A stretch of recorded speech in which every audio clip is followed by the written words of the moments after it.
नमस्कार दोस्तों, आज की इस वीडियो में हम बात करेंगे कि क्या एक लो स्पर्म काउंट वाला कपल बेबी कंसीव कर सकता है या नहीं। क्योंकि अक्सर हमारे पास जब पेशेंट आते हैं, यानी भारत होम्योपैथी में जब ट्रीटमेंट के लिए पेशेंट्स आते हैं तो उनका ये सवाल रहता है। इवन हमारे बहुत सारे ऐसे व्यूअर्स हैं जिनका कमेंट हमारे पास ये आता है कि सर लो स्पर्म काउंट की हमारे को प्रॉब्लम है, तो क्या बेबी हम कंसीव कर सकते हैं या नहीं, या ऐसा क्या करें जिससे हम बेबी कंसीव कर पाएँ। अगर आपका भी यही सवाल है तो आज इस वीडियो में हम डिटेल से इस बारे में बात करेंगे और जानेंगे उन सभी फैक्ट्स के बारे में। देखिए, एक चीज़ सबसे पहले समझ लीजिए कि अगर आपको भी रिपोर्ट्स में आपको देखने को मिला या डॉक्टर्स के पास आप कई बार गए और डॉक्टर्स ने आपको कह दिया कि आपके 14 मिलियन या 15 मिलियन जो स्पर्म काउंट है उसकी वजह से आप बेबी कंसीव नहीं कर सकते हैं, तो ऐसा नहीं है, बिल्कुल नहीं है। क्योंकि कई बार ऐसा देखने को मिलता है कि जिनके लो स्पर्म काउंट है उन्होंने बेबी कंसीव कर लिया, और जिनके 100 मिलियन स्पर्म काउंट है वो भी बेबी कंसीव नहीं कर पा रहे हैं। तो असल में ऐसा होता क्यों है, ये रीज़न क्या है? ये डिपेंड करता है स्पर्म की क्वालिटी पर। जी हाँ, स्पर्म की मॉर्फोलॉजी कैसी है, स्पर्म की मोटिलिटी कैसी है। अगर स्पर्म की क्वालिटी अच्छी है, उसकी स्पीड अच्छी है, तो वो एग को पेनिट्रेट कर पाएंगे और बेबी कंसीव हो पाएगा।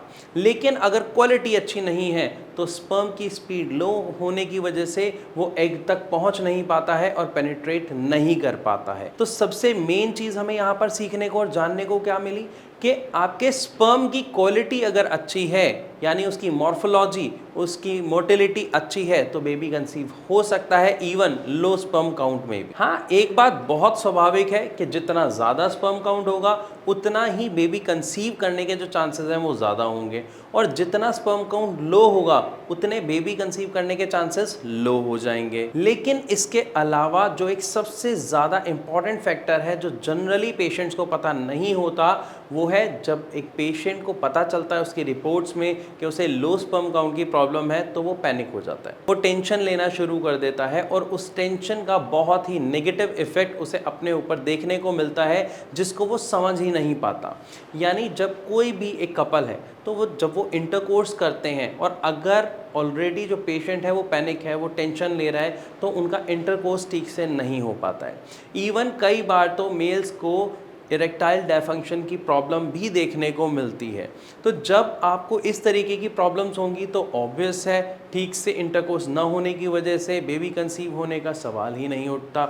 एंड इसके साथ साथ एक चीज़ और मैटर करती है कि आप किस तरीके के एटमॉस्फेयर में रह रहे हैं, आप किस तरीके के लाइफस्टाइल को जी रहे हैं और किस तरीके की डाइट को कंज्यूम कर रहे हैं। अगर आप हेल्दी डाइट कंज्यूम नहीं करते हैं, अगर आप प्रॉपर न्यूट्रिशन नहीं लेते हैं, तो उसका रिजल्ट भी लो स्पर्म काउंट और इवन जो बैड क्वालिटी ऑफ स्पर्म है वो देखने को मिलती है। यानी उसकी मोटिलिटी और मॉर्फोलॉजी में काफ़ी नुकसान, या ये कह सकते हैं काफ़ी गिरावट देखने को मिलती है। तो यहाँ पर हमें सबसे पहले अब क्या बात ध्यान रखनी है कि लो स्पर्म काउंट होने पर भी बेबी कंसीव हो सकता है अगर आपके स्पर्म की क्वालिटी अच्छी है तो।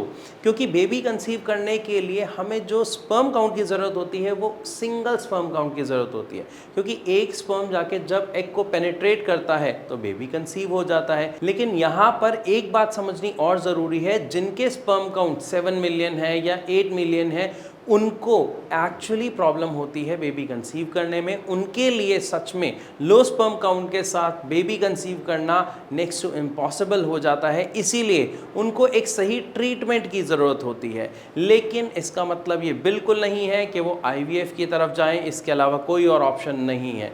इसके अलावा भी ट्रीटमेंट अवेलेबल है। डिपेंड करता है कि आप कौन सा ट्रीटमेंट लेते हैं, कहाँ से लेते हैं और उसका रिजल्ट आपको कैसे मिलता है। इससे रिलेटेड अगर आपके मन में कोई सवाल है या आप कुछ पूछना चाहते हैं, तो इसके लिए आप डायरेक्ट नीचे दिए गए नंबर पर कॉल करके भारत होम्योपैथी के डॉक्टर से बात कर सकते हैं। क्योंकि हमारे यहाँ जब पेशेंट्स आते हैं तो वो बहुत पैनिक होते हैं, वो बहुत टेंशन में होते हैं, और उनके पास भी एक ही सवाल होता है जो हो सकता है आपके मन में भी हो कि सर IVF के अलावा और कोई ट्रीटमेंट है। और हमारा आंसर हमेशा की तरह होता है, बिल्कुल है। आप एक बार ट्रीटमेंट लेके देखिए, इंप्रूवमेंट आपको अपनी रिपोर्ट्स में खुद दिखाई देंगे। फिर भी कोई सवाल है तो आप कमेंट के माध्यम से हमसे ज़रूर पूछिए। इसी के साथ साथ वीडियो अच्छी लगी तो इसे लाइक ज़रूर करें, इसे ज़्यादा से ज़्यादा शेयर करना बिल्कुल ना भूलें, और हमारे चैनल को अभी सब्सक्राइब करें अगर ऐसी और इन्फॉर्मेटिव वीडियोस आप लगातार देखना चाहते हैं।